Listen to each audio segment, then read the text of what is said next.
No, takže máme takýto príklad. Máme sopránovú melódiu.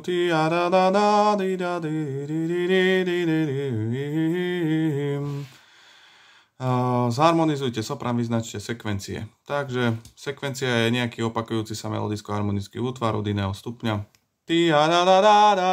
A tu je taký istý melodický útvar.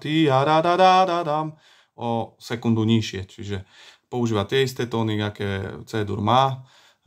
Takže je to sekvencia diatonická, klesajúca, lebo je trošku nižšie. No a máme to harmonizovať nejako, upraviť. Prosím vás, žiadne predznamenanie, posledná nota je tón C, takže je jasné, žiadne predznamenanie, nota C, finalis, je to, prekvapenie, C-dur. Priatelia, pozor, najjednoduchšie harmonické funkcie, môžete aj v trojhlase iba to spraviť, že tónika,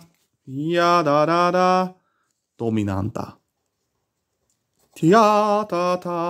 Pozor, druhý stupeň, lebo od D,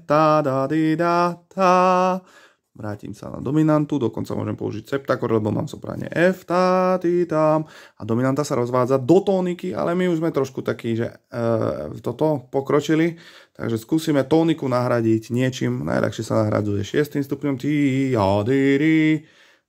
hej, pozor, tónika, dominanta, tónika, i keď tá tónika je taká, po 6. stupni, nevadí, stačí.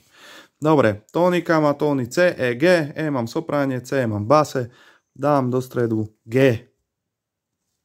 Dominanta má tóny G, H, D, dôležité je mať G a H, lebo to H je tercia, ona určuje tónorod, takže H dám do stredného hlasu, D, F, A, tu by mi bolo dobré, aby som tam mal nejakú tú terciu, ale nemám, no tak čo už, tercia dominanty mi pôjde oproti.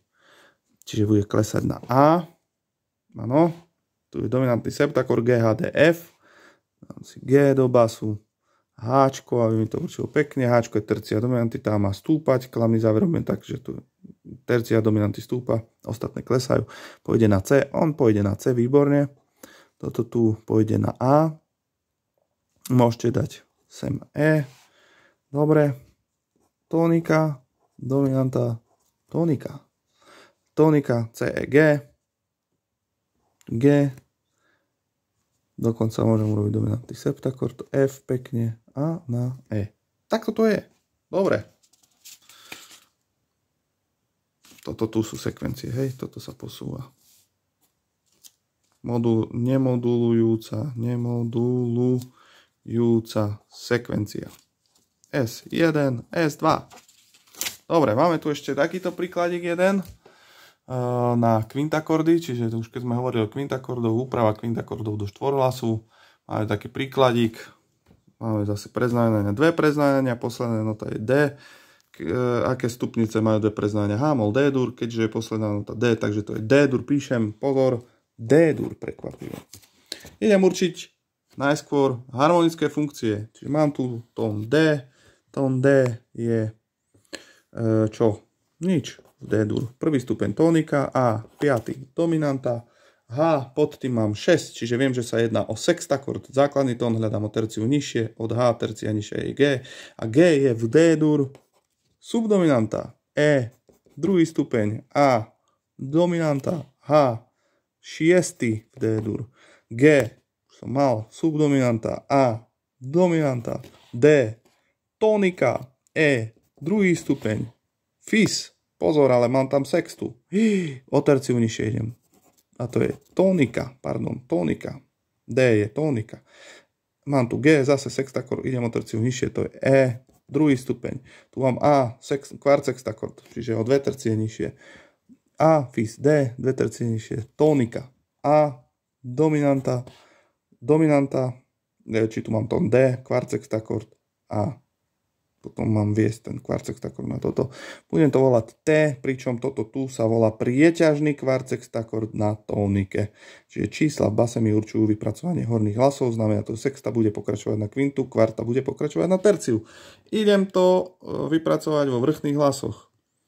Mám robiť terciovej úzkej, čiže vzdialenosť basu a sopránu je tercia, do sopránu dám Fis.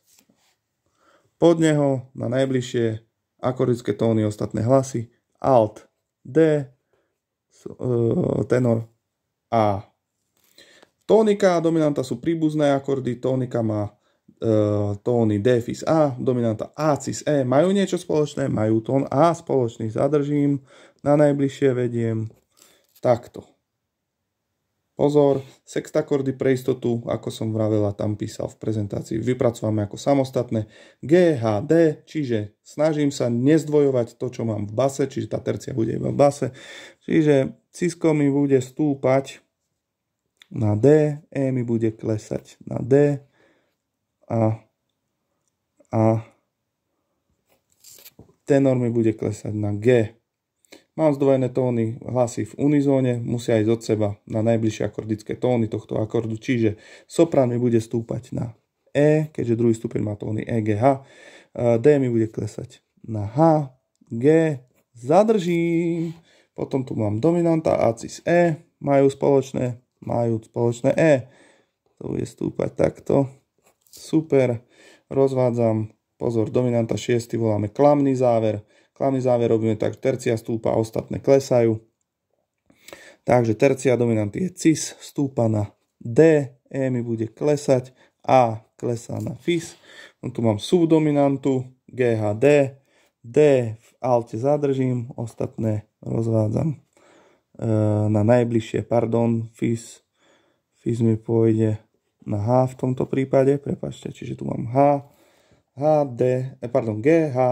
D, H z vrchu. Pozor, subdominanta, dominanta nemajú nič spoločné, dominanta má tóny A, Cis, E. Robím v protipohybe s basom A, Cis, či E, Cis, A. Dobre, rozvádzam dominantu do tóniky, majú spoločné tón A, zadržím tón A, Cis, keďže je 7. citlivý tón stúpajúci, stúpa na D, Fis. Pozor, tónika, druhý stupeň nemajú nič spoločné, druhý stupeň má tóny E, G, H, idem v protipohybe s basom na najbližšie akordické tóny. E, H, G, super. Tu mám dva sextakordy za sebou, prvý robím pre istotu ako samostatný Fis v base, nedvojím, čiže zdvojím napríklad alt a tenor v unizóne ako A. V následnom akorde, ktorý je tiež sextakord a bude nesamostatný, čiže zdvojím ten bas, druhý stupeň E, G, H má tóny, pôjdem najskôr rozdvojím tieto tóny od seba, budem viesť hlasy, tento pôjde na H, tento pôjde na G, až sem šupnem zvyšný do sopránu, to je tón E.